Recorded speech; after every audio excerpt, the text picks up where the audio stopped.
네, 지난 말씀까지 이스라엘 백성들이 완전히 멸망을 해서 바벨론의 포로가 되어서 끌려가는 장면을 우리가 지난 본문까지 보았습니다.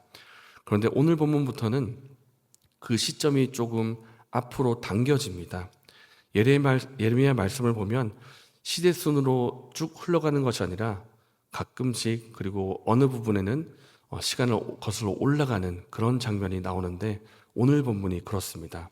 45장이 그러하고 46장이 그러한데 어째서 예루살렘 그리고 이스라엘 멸망 직후의 이야기가 아니라 그 전의 이야기로 거슬러 올라가는가 하면 그 46장의 이유가 더 큽니다. 그러니까 46장부터는 이스라엘 백성에 대한 이야기가 아니라 애굽을 시작으로 해서 다른 나라들을 향한 하나님의 예언의 메시지가 전해지고 있는데 이스라엘 백성들이 하나님 말씀에 불순종해서 멸망하고 있을 그 시점에 다른 나라들은 어떤 상황이었는가 하는 것을 보여주는 것이 46장부터 시작이 되는데 그래서 시점이 거슬러 올라가는 것입니다. 이스라엘 백성들이 패한 시점은 BC 586년인데 지금의 시점은 BC 605년입니다. 그러니까 거슬러 올라가는 이 시점을 다루고 있는데 오늘 본문은 크게 두 부분입니다. 첫 번째 부분은 예레미야 선지자의 말씀을 받아 기록을 하였던 기록관 바룩에 대한 이야기가 45장에 나오고 그리고 46장부터는 애굽에 대한 이야기가 나옵니다. 먼저 45장입니다. 이 바룩이 탄식을 합니다. 탄식을 하는데 3절 말씀에 내가 일찍이 말하기를 화로다 여호와께서 나의 고통에 슬픔을 더하셨으니 나는 나의 탄식으로 피곤하여 평안을 찾지 못하도다 라고 하면서 고통하고 탄식하는 모습을 보여주고 있습니다. 어떻게 보면 예레미야가 말씀을 전하다가 탄식했던 것과 비슷하다고도 할 수가 있는데요. 왜 바룩이 탄식을 했는가라고 했을 때는 이스라엘 백성의 전체 영적인 상황과 연관이 되어 있습니다. 우리가 방금 얘기했듯이 바룩은 예레미야 선지자의 말씀, 예레미야가 하나님으로부터 말씀을 받아서 그 말씀을 전할 때 그것을 기록한 사람이 바로 바룩입니다. 그리고 기록한 두루마리를 가지고 성전에 가서 그 말씀을 읽었던 사람도 바로 바룩입니다. 그런데 바룩이 이 말씀을 읽어주어도 이스라엘 백성들이 반응을 하지 않는 것입니다. 회개를 촉구하고 돌이키라 그렇게 메시지를 전했음에도 불구하고 돌아오는 것은 수치와 조롱이고 하나님 말씀에 대한 거부였던 것입니다. 예레미야도 하나님 말씀을 전하다가 고통 중에서 힘들어하는 모습을 보여주었는데 바룩도 꽤나 힘들었던 것 같습니다. 내가 이렇게 이스라엘 백성들을 향한 멸망에 대한 예언을 받아가지고 백성들에게 전하면 백성들이 좀 깨닫고 돌아오면 좋겠는데 돌아오지를 않고 오히려 조롱거리로 삼고 모욕을 하고 욕을 당하니까 바룩이 마음이 힘든 것입니다. 그래서 이렇게 3절 말씀에 탄식을 한다고 할 수가 있는데 또 한 가지로서는 자신의 개인적인 미래에 대한 탄식으로도 볼 수가 있습니다. 이렇게 이스라엘 백성들이 가다가 멸망을 하게 되면 그러면 나의 미래는 또한 어떻게 되는 것인가? 나는 이제 내 인생 성공하지 못하고 이제 망하는 것 아닌가라는 개인적인 탄식도 또한 포함이 돼서 민족을 향한 탄식과 개인적인 탄식이 뒤섞여서 이렇게 3절의 말씀으로 하고 있는 것입니다. 참으로 내게 화가 임했구나. 나 이제 내 인생 망했구나 라는 그러한 탄식이 3절 말씀에 있는 것입니다. 그런데 이렇게 탄식하고 있는 바룩을 향해서 하나님께서 말씀하십니다. 중요한 말씀이기 때문에 4절 말씀을 함께 읽도록 하겠습니다. 너는 그에게 이르라 여호와께서 이와 같이 말씀하시기를 보라 나는 내가 세운 것을 헐기도 하며 내가 심은 것을 뽑기도 하나니 온 땅에 그리하겠거늘. 하나님께서 말씀하시는 것은 나 하나님은 모든 것을 주관하시는 하나님이시고 세운 것을 뽑기도 하고 내가 일으킨 것을 무너뜨리고 하는 그런 하나님이다. 이 말씀을 바룩에게 하신 이유는 이스라엘 백성 전체를 향한 메시지이기도 하고 바룩을 향한 메시지가 되기도 하는 것인데, 첫 번째는 하나님께서 온 땅을 주관하시는 분이다라는 것입니다. 그렇기 때문에 이스라엘 백성의 상황도, 그리고 그 주변에 있는 나라들을 향한 상황도 하나님이 주관하고 있기 때문에 두려워하지 말라는 메시지로 받을 수가 있는 것입니다. 그리고 바룩은 개인적으로 바룩을 향해서 모욕을 하고 욕을 하고 또 목숨을 위협하는 사람들이 있었던 것으로 보입니다. 그렇기 때문에 내가 혹 다른 사람들에게 모함을 받고 죽는 것 아닌가라는 두려움이 있었던 것 같은데, 하나님께서 말씀하시기를 바룩아, 두려워하지 말라. 내가 너의 삶을 책임지고 있으니까 두려워하지 마라. 나에게 맡기고 나만 바라봐라. 이 메시지를 주고 있는 것입니다. 하나님께서 우리의 삶을 다 보고 계십니다. 그리고 우리가 삶 속에서 어떤 힘듦 중에 있는지, 어떤 고통을 받고 있는지 하나님께서 다 알고 계십니다. 하나님께서 고통 중에서 탄식하는 이 바룩의 탄식을 듣고 말씀하시는 하나님께서 우리의 탄식을 또한 들으시고 우리에게 위로의 말씀을 주실 것입니다. 그렇기 때문에 4절의 말씀처럼 하나님께서 모든 것을 주관하시는 분이심을 믿고 하나님만 바라보시기를 바랍니다.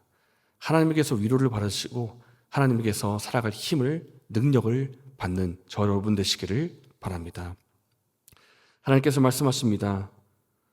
내가 심은 것을 뽑기도 하고 내가 세운 것을 무너뜨리기도 한다. 나는 온 땅을 통치하는 하나님이다. 라는 말씀을 전하시는데, 이 말씀이 46장까지도 이어지는 말씀이기도 합니다. 46장부터는 이제 하나님께서 시선을 이스라엘 백성들에게서 돌려서 열방을 향해서 이제 시선을 바라보십니다.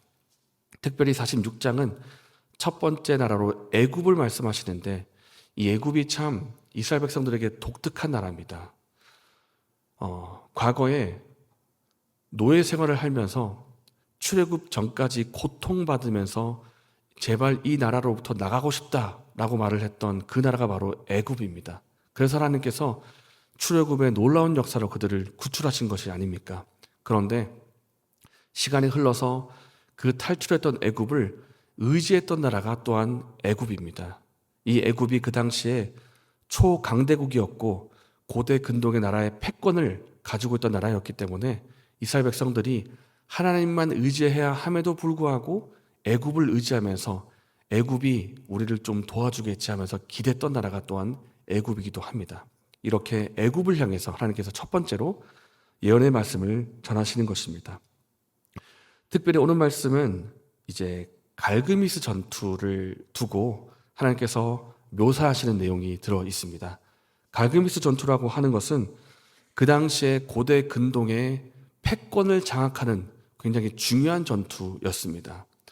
그 당시에 강대국이 애굽이었는데 신흥 세력으로 올라오는 세력이 바로 바벨론이었습니다. 이 바벨론 나라가 아수르를 다 물리치고 그 다음에 애굽과 부딪히게 되는데, 그 부딪힌 전투가 바로 갈그미스 전투입니다.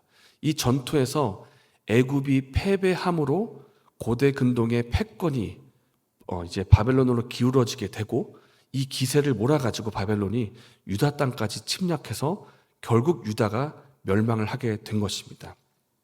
이 갈그미스의 전투에 대한 묘사를 하고 계시는데, 하나님께서 말씀하십니다. 애굽인들아, 너희가 전쟁을 준비하고 나가서 싸워라. 이렇게 말씀을 하시고, 투구를 쓰고 창을 갈고 갑옷을 입으라. 4절 말씀입니다. 너희 기병여 말에 안장을 지워 타며 투구를 쓰고 나서며 창을 갈며 갑옷을 입으라. 그러니까 애굽인들을 향해서 갈그미스 전투를 앞두고 너희가 전쟁에 나갈 것이니까 전쟁 준비하고 나가서 힘써 싸워라. 이렇게 말씀을 하시는 것입니다. 애굽인들은 그 당시만 해도 우리나라가 가장 강력한 나라라고 생각을 했기 때문에 나가면 싸워서 이길 것이라고 생각했습니다. 그래서 기세등등하게 의기양양하게 나갔지만은 결국 그들이 패배를 한 것입니다. 이 패배를 하게 된 사건이 우연히 일어난 것이 아니죠. 하나님께서 유다의 상황을 보고 계시고 그리고 온 열방의 상황을 보고 계신 주님께서 이제 바벨론의 느부갓네살 왕을 들어서 온 열방을 이제 심판하고 더 나아가서 이스라엘 백성들을 심판하는 도구로 바벨론을 들어 쓰시기로 했던 그 시점이기 때문에 애굽은 하나님의 계획에 있어서 패할 수밖에 없는 입장에 있었던 것입니다. 그러니까 이 오늘의 46장의 본문이 무엇을 보여주고 있는가 하면 하나님께서 온 열방을 다스리고 계시고 애굽이 기세 등등하게 자기가 이길 것이라 생각했겠지만은 완전히 패하게 되는 그 사건이 하나님의 계획 속에 담겨 있었다는 것입니다. 그러니까 하나님께서 세운 것을 무너뜨리기도 하시고 심은 것을 뽑기도 하시는 하나님께서 온 열방을 통치하시고 애굽을 멸망시키기로, 그러니까 애굽이 망하게 하기로 계획했던 이 본문이 46장의 본문이라는 것입니다. 이스라엘 백성들은 그때까지만 해도 애굽을 의지하고 있었습니다. 그러나 하나님께서 말씀하십니다. 이방 나라를 의지하지 마라. 온 열방과 너희를 다스리고 통치하는 분은 나 하나님밖에 없다. 그러니까 나 하나님만 의지하고 나아가라라고 하는 것이 오늘의 본문의 결론이라고 할 수가 있겠습니다. 우리가 주위를 둘러보면 세상이 정말 커 보일 때가 있습니다.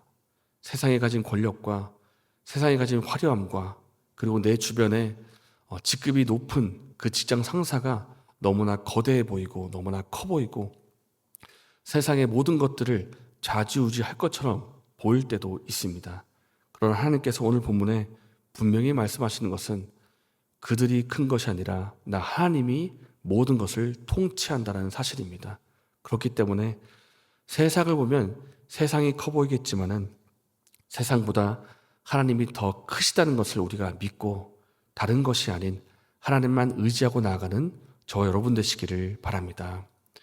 이 시간 말씀을 생각하면서 기도하실 때 하나님 오늘 하루 하나님을 의지하며 살아갈 수 있도록 도와주시옵소서. 세상의 화려함과 세상의 거대함이 아니라 그 뒤에 계시는 모든 것을 다스리시는 하나님, 그 하나님만을 바라보며 의지하는 오늘 하루 될 수 있도록 도와주시옵소서. 이렇게 기도하시고 개인적인 제목을 기도하신 후에 자유롭게 돌아가시겠습니다.